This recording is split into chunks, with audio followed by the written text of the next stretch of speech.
এইদিকে হাল দিতে ওইদিকে মনে হয় এখন তো কোন দিক দিয়ে দেওয়া যায় উপরে দেখো ঠিক আছে দেখি ধর সবাই একটু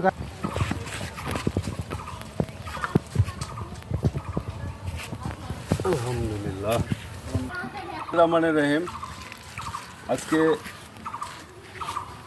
আমরা এই নাগর নদীর পাশে ব্রিজ সংলগ্ন এই কৃষ্ণচূড়ার গাছ এখানে লাগানো হলো।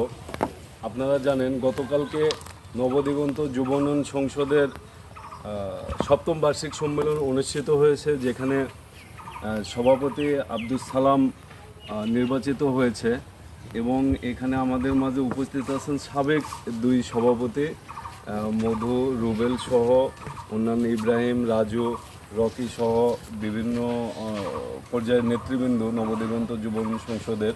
তারা আজকে এই গাছ লাগানোর মধ্য দিয়ে তারা যে নতুন দায়িত্ব পেলেন সেইটাকে স্মৃতি হিসাবে রাখার জন্য এই কৃষ্ণচূড়া গাছ লাগিয়ে আজকে দৃষ্টান্ত রাখলেন এবং আগামীতে তারা এই গাছটিকে বেড়ে ওঠার জন্য যে যত্ন নেওয়া প্রয়োজন সেই যত্ন এই নবদিগন্ত যুবনয়ন সংসদ আশা করে নেবে।